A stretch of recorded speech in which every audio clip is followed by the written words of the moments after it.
সব শেষ।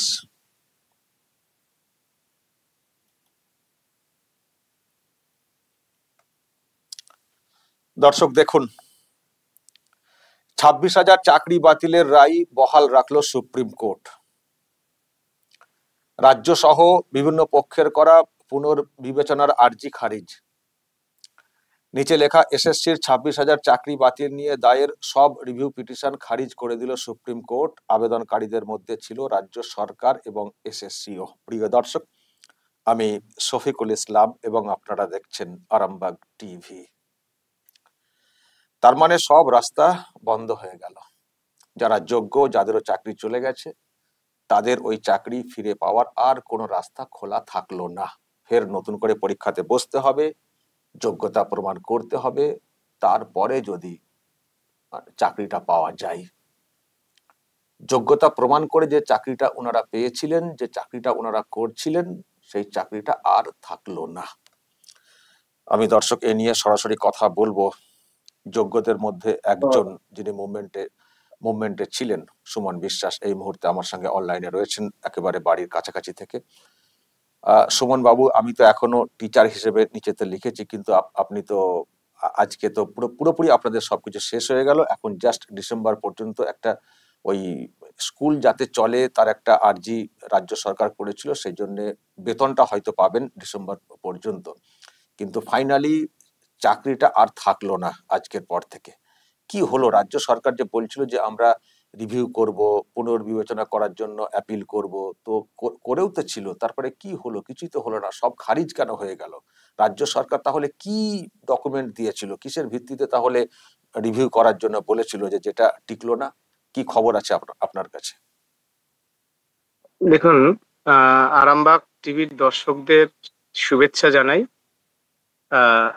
আজকের অত্যন্ত বেদনার সাথে জানাচ্ছি, কলকাতা হাইকোর্টের মহামান্য কলকাতা হাইকোর্টের সিঙ্গেল বেঞ্চ কিংবা ডিভিশন বেঞ্চ বা সুপ্রিম কোর্টের দীর্ঘ শুনানি, গত 3রা এপ্রিল 2025 সুপ্রিম কোর্টের রায়, যে সর্বক্ষেত্রেই যে আমাদের যোগ্য চাকরিটা চলে গেল কেবলমাত্র রাজ্য সরকার অযোগ্যদের বাঁচানোর জন্য। অযোগ্য কারা?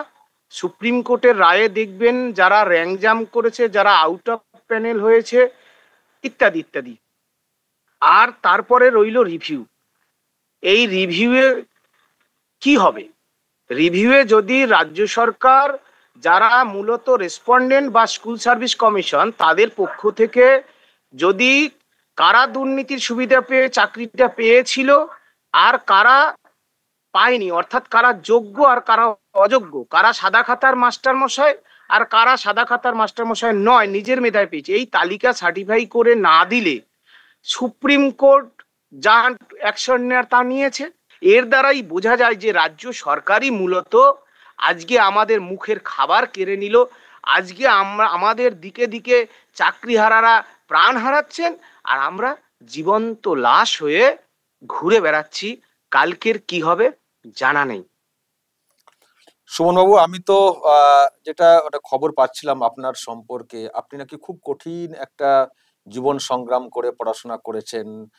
আপনি নাকি আখের ওই কি গাড়ি, কি কি একটু বলুন না, মানুষের জানা দরকার যে কি কঠিন পরিশ্রম করে একটা চাকরি আপনি পেয়েছিলেন, এরপর কি হবে ভবিষ্যৎ আপনারও জানা নেই। আপনার ছোটবেলা থেকে কষ্ট করে পড়াশোনা, আপনি কিভাবে পড়াশোনা করেছেন একটু বলুন তো।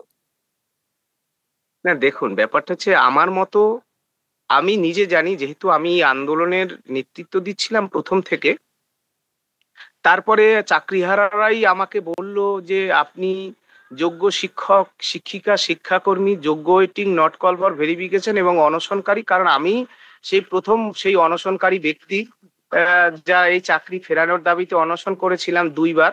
তাই সেই অনশনকারী মঞ্চের আমি আহ্বায়ক। তা আমার কাছে যে ফোন আসে, সেই তাদের যে হাহাকার, তাদের যে আর্তনাদ, সেই আর্তনাদের কাছে আমার ব্যক্তিগত জীবনের তথ্য আমি কি তুলে ধরবো? আমার মতো আমি যা বলছি বা বলবো, এই হাহাকার, এই কষ্ট আমার মতো অন্য অনেক সকল চাকরিহারাদেরই। আমরা তো মূলত, আমাদের তো কিছুই ছিল না। আমার বাবা সামান্য একটা সুপরির ব্যবসা করত। তা আমি ছোটবেলায়, এখানকার স্থানীয় মানুষেরা তো জানেন যে আমি আখের মেশিন চালাতাম, রাজমিস্ত্রি কাজ করেছি, ভ্যান চালিয়েছি। আমাদের একটা ত্রিপল দেওয়া একটা টালির চালার ঘর ছিল। তো সেই জায়গা থেকে পড়াশুনো করছিলাম। স্যাররাও বলছিল, অনেক স্যারেদের আশীর্বাদ, তারা কলেজেও ভর্তি করিয়েছিল আমাদের স্কুলের একজন মাস্টারমশাই, ইউনিভার্সিটিতেও ভর্তি করিয়েছিলেন একজন কেমিস্ট্রির স্যার। তারপরে বিএড ভর্তি বলুন, সেখানেও এখানকার একজন স্থানীয়, তিনি ভালো মানুষ, তিনি সাহায্য করেছিলেন। তো এইভাবেই আমার ছাত্র জীবনটা কেটেছে। একজন মাস্টারমশাই হতে পারবো। তারপরে বই কিনে দেওয়ার ক্ষেত্রেও যে যে এসএসসির বইটা পড়ে আমি মূলত চাকরিটা পেয়েছিলাম, সেই বইটাও আমার এক স্যারের তখনকার সময় 450 টাকায় কিনে দিয়েছিল। তো এরকম ছিল। আমার মতো অন্যান্য চাকরিহারাদেরও এরকম কঠিন অবস্থা। অনেকেই দিনমজুর খেটেছেন। আমি লিলুয়াতে বালির গোলায় কাজ করতাম, তারপরে ঢালাইয়ের কাজ করেছি এরকম। কিন্তু এখন দেখুন, কারা দুর্নীতি করলো আর আমাদেরই আহ, চাকরিটা চলে গেল। ফলে এখন আজকের দিনে নিজের কথা বলে দেওয়া, এগুলো বলে না আমি না, নিজের আমি জন্য আমি না, মানে এটা এটা জানা দরকারও, মানে আপনারা যে কি কঠিন সংগ্রাম করছেন জীবনে।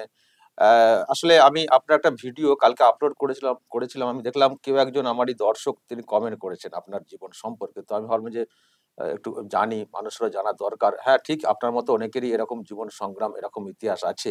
আজকে সত্যি আজকের এই অর্ডারটা সামনে আসার পরে তারাও সব অন্ধকারে ডুবে গেলেন। কি হবে ভবিষ্যৎ কারো জানা নেই। অনেকে বিয়ে শাদী করেছেন।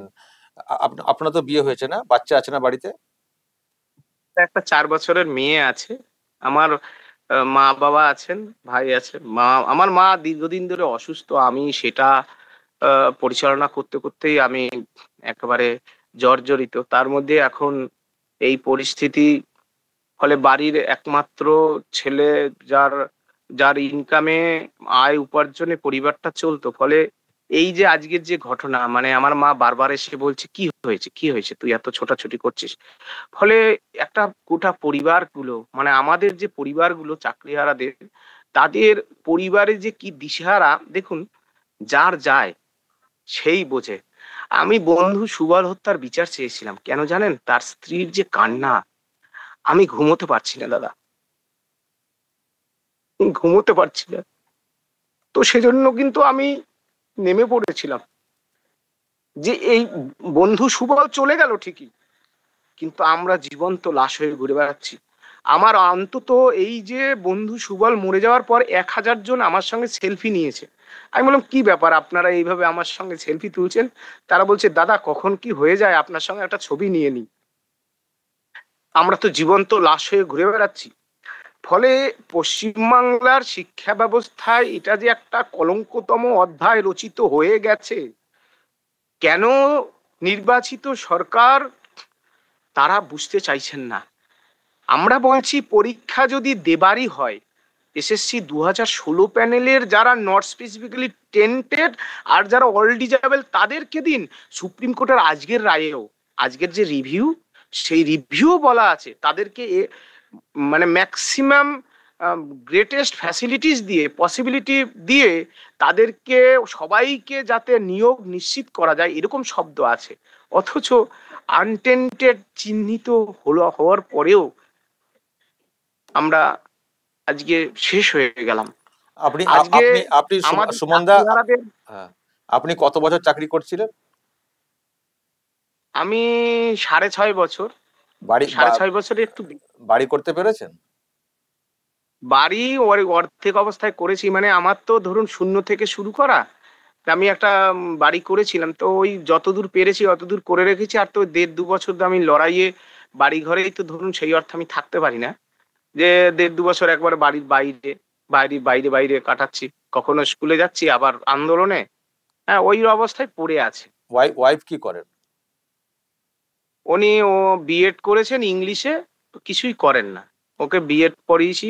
আমার ভাই আছে, উনিও চাকরি প্রার্থী, বাংলা সাবজেক্ট, কিন্তু ওনাকেও বিএড আপনার করিয়েছি। আপনার ওয়াইফও তাহলে তো খুবই উৎকণ্ঠার মধ্যে রয়েছেন, ছোট 4 বছরের বাচ্চা। হ্যাঁ, সকলেই আমরা উৎকণ্ঠার মধ্যে রয়েছি। দেখুন, আর গতকাল তো দেখেছেন যে একজন মানুষকে আটকানোর জন্য, তাকে পথ আটকানোর জন্য রাজ্য সরকারের মেকানিজম পুলিশ প্রশাসনকে কিভাবে ব্যবহার করতে পারে।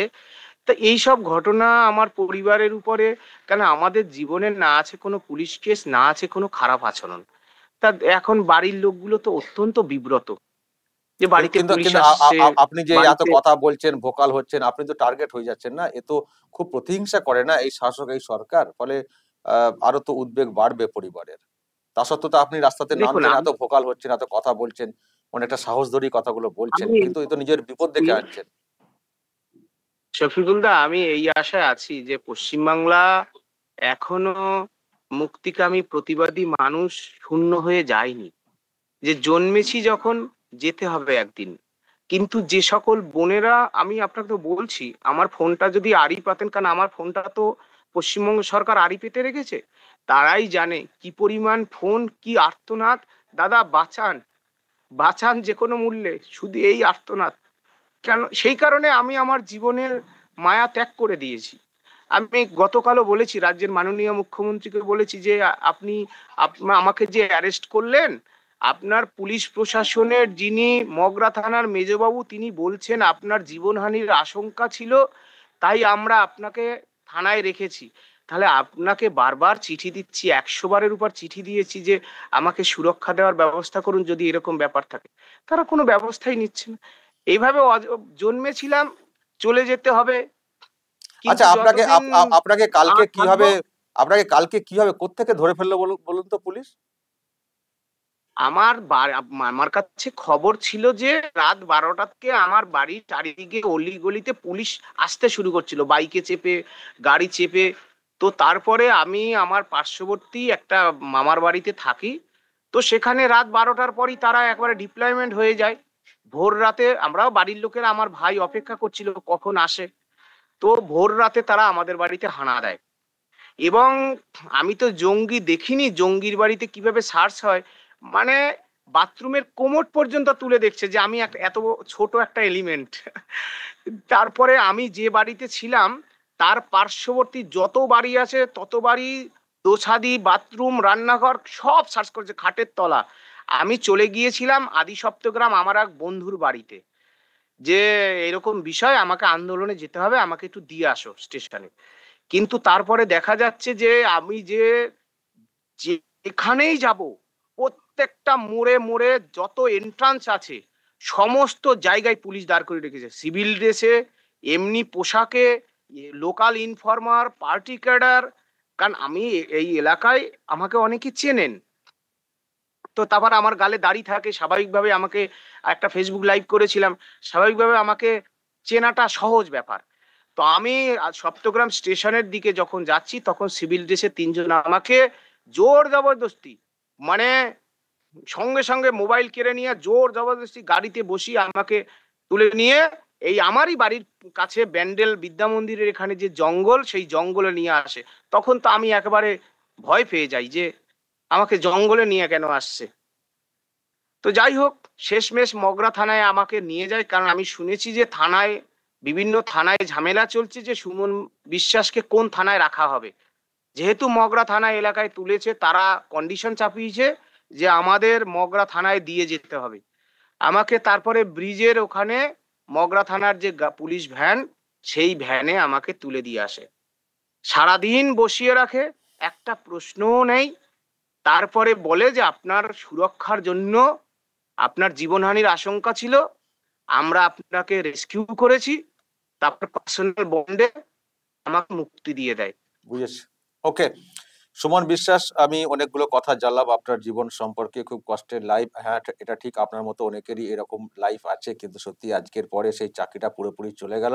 আমি জানি না নতুন করে পরীক্ষাতে আপনারা সবাই যে পরীক্ষাতে বসতে পারবেন সেটাও তো না, না, অনেকে অসুস্থ হতে পারেন, অনেক কিছু ঘটনা ঘটতে পারে জীবনে, তারপর আদৌ চাকরিটা শেষ পর্যন্ত পাওয়া যাবে নাকি ঘুরপথে। আরেকটা পয়েন্ট বলি, হ্যাঁ, যারা ব্লাইন্ড আছে তাদেরকে তো রাইটার নিয়ে পরীক্ষায় বসতে হবে। তারা কোথায় পাবে এই বয়সের রাইটার? অনেক নিয়ম কানুন আছে।